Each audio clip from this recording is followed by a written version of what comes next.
Now, in part 4, we have a new topic, which is Akbar.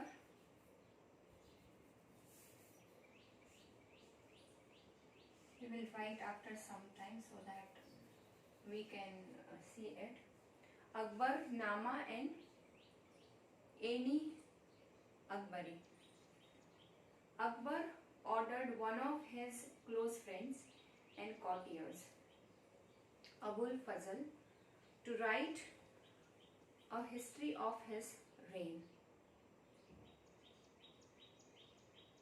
Akbar ने क्या किया था, उन्होंने ऑर्डर दिया था कुछ क्या लिखने के लिए।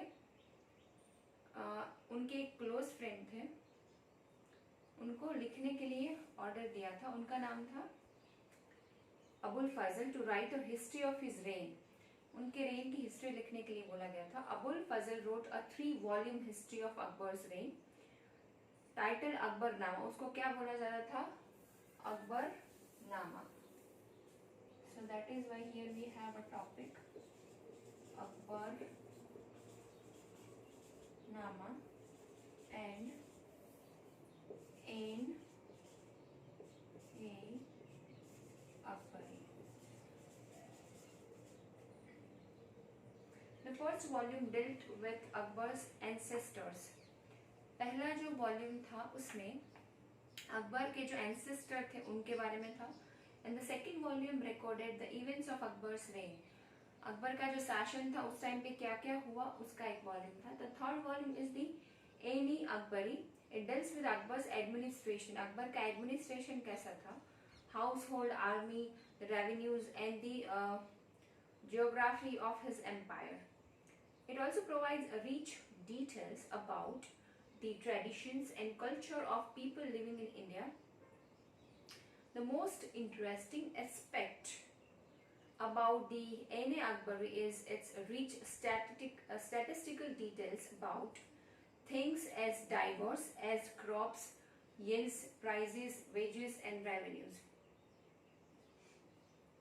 अब उसमें सबसे ज़्यादा इंटरेस्टिंग एस्पेक्ट जो बोला जाए एन अकबरी का, वो क्या था, इंटरेस्टिंग एस्पेक्ट उनका स्टैटिस्टिकली डिटेल्स जिसमें इंक्लूड होता है crops, guilds, wages, revenues. Here also you can see the picture. Akbar is receiving his Akbarnama from Abul Fazl. You can see the court of Akbar here. A closer look, Akbar's policies. Akbar की policies कैसी थी।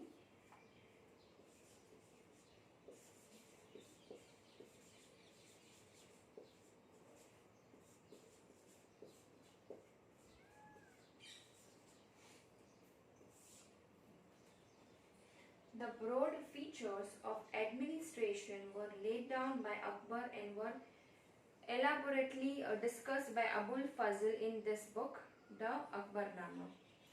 अकबरनामा जो book थी उसमें बहुत detail में अकबर के सारे एडमिनिस्ट्रेशन के फीचर्स को डिस्क्राइब किया गया था।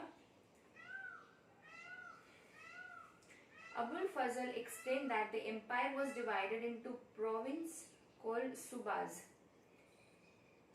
सूबाज में डिवाइड किया गया था उनके प्रोविंस को, governed by subahdar who carried out both political and military functions, जो दोनों चीजों का ध्यान रखते थे, political and military functions. Each province also had a financial officer और दीवान। हर एक प्रांत या हर एक प्रोविंस में क्या था, फाइनेंशियल ऑफिसर रहता था।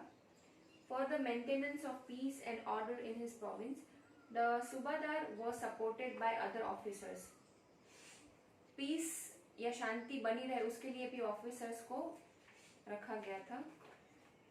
Now we have page number 54, such as the military paymaster, the minister in charge of religious and charitable patronage, military commanders and the town police commander. इतने सारे लोगों का वहाँ रिक्रूटमेंट हुआ था।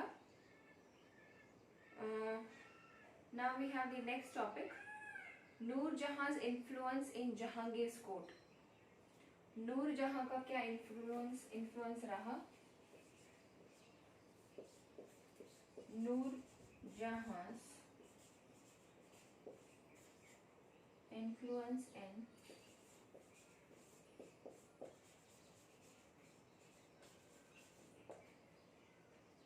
Jahangir's court.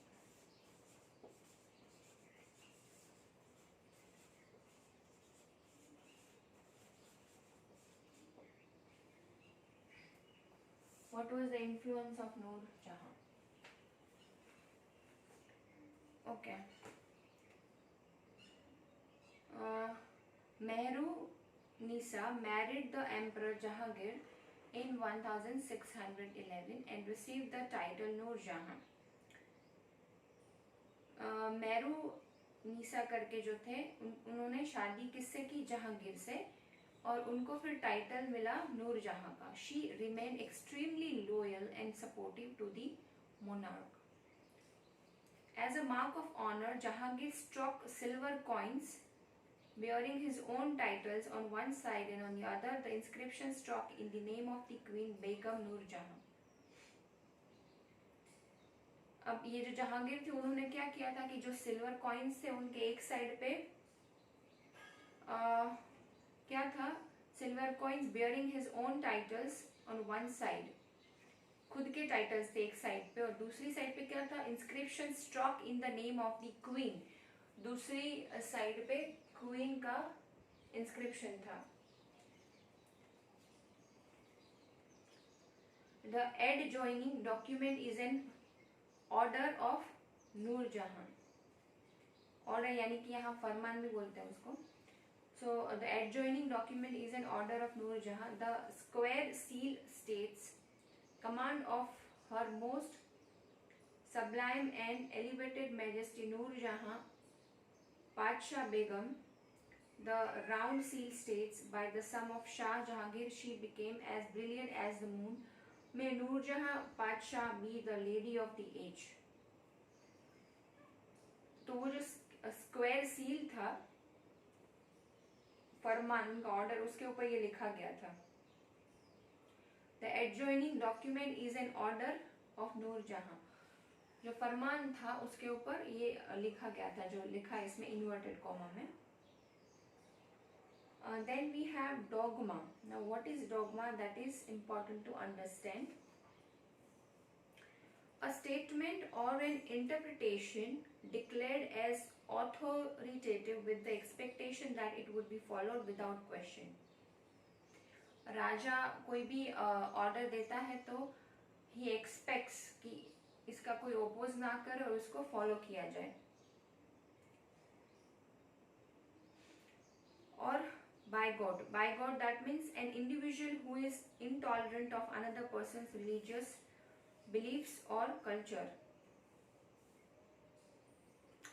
Easy one. Now we have the next paragraph. Akbar's nobles commanded large armies and had access to large amounts of revenue. Akbar के जो nobles थे उन्होंने क्या किया? लार्ज आर्मीज कमांड की and had access to large amounts of, और बड़ी amount में रेवेन्यू भी एक्सेस किया. While they were loyal the empire function efficiently. जब वो लॉयल थे तब एम्पायर अच्छे से काम कर रहा था. But by the end of the 17th century many nobles had built independent networks of their own. पर at the end of 17th century क्या हुआ कि हर एक नॉबल ने अपना खुद का नेटवर्क बनाया. Their loyalties to the empire were weakened. उनकी लॉयल्टी धीरे धीरे खत्म होने लगी. by their own self interest, उनका जो खुद का सेल्फ इंटरेस्ट था उसकी वजह से. While Akbar was at Fatehpur Sikri during the 1570s, he started discussions on religion with the ulama, Brahmins, Jesuit priests who were Roman Catholics and Zoroastrians. जब वो फतेहपुर सिकरी में थे अकबर, तब उन्होंने क्या स्टार्ट किया? रिलीजन रिलेटेड डिस्कशन स्टार्ट किया. This discussions took place in the इबादत खाना। ये जो डिस्कशंस हुए वो कहाँ हुए? इबादत खाना में हुए। He was interested in the religion and social customs of different people. Actually उनको बहुत इंटरेस्ट था अलग अलग रिलीजन को समझने में, जानने में। Akbar's interaction with people of different faiths made him realize that religious scholars who emphasized ritual and dogma were often bigots. धीरे धीरे अलग अलग लोगों के साथ इंटरेक्शन करने के बाद अकबर को रियलाइज हुआ कि रिलीजियस स्कॉलर्स, मतलब जो रिलीजन के बारे में जिनको ज़्यादा नॉलेज है, who emphasize ritual and dogma, जो ज़्यादा इम्पोर्टेंस देते हैं रिचुअल्स को, वर ऑफन बायोगॉड्स, वो ज़्यादातर बायोगॉड्स होते हैं। That means intolerant of another person's religious beliefs. Their teachings created divisions and disharmony amongst his subjects. उनकी जो टीचिंग्स थी उन्होंने क्या क्रिएट किया था? डिविजन्स क्रिएट किया था, and disharmony amongst his subjects. This eventually led Akbar to the idea of Sulh-e-Kul or universal peace. Page number 55. This eventually led Akbar, ये चीज़ों ने अकबर को कहाँ तक पहुँचा दिया? led Akbar to the idea of Sulh-e-Kul और universal peace. उनकी वजह से अकबर को लगा कि अभी यूनिवर्सल पीस की ज़रूरत है। This idea of tolerance did not discriminate between people of different religions in his reign. और ये आइडिया की वजह से कोई भी डिस्क्रिमिनेशन नहीं होगा रिलीजन के नाम पर। Instead, it focused on a system of ethics, honesty, justice, peace that was universally applicable. तो उसकी वजह से क्या होगा कि लोगों में ये सारे इथिक्स आएंगे, ऑनेस्टी है, पीस है, जस्टिस है, ये सब चीज़ें आएंगी। अबुल फजल helped Akbar in framing a vision of governance around this idea of Sulh-Kul. This principle of governance was followed by Jahangir and Shahjahan as well. और ये प्रिंसिपल जहांगीर और शाहजहां ने भी एक्सेप्ट किया और फॉलो किया। तो that was all about Noorjahan's influence in Jahangir's court.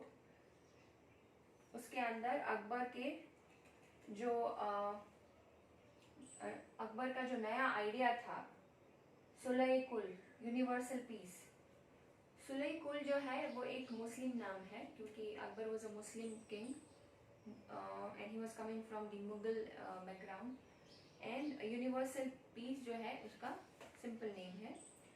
सुलह-ए-कुल के बारे में लिखा हुआ है, Jahangir Akbar's son describe his father's policy of Sulh-i-Kul in the following words. Jahangir जो थे अकबर के सन थे, उन्होंने डिस्क्राइब किया था उनकी पापा की पॉलिसी को। As in the wide expanse of the divine compassion, there is room for all classes and the followers of all creeds. In his imperial dominions, which on all sides were limited only by the sea, there was room for the professors of opposite religions and for beliefs good and bad, and the road to intolerance was closed. Sunnis and Shias met in one mosque and Christians and Jews in one church to pray. He consistently followed the principle of universal peace. तो ये जो policy में लिखे हुए words थे यहाँ पे दिए हुए हैं, that we saw just now। और पेज नंबर 56 जो है हम बाद में करेंगे। I hope you understood everything and I am attaching the worksheet also with you that you have to fill it up.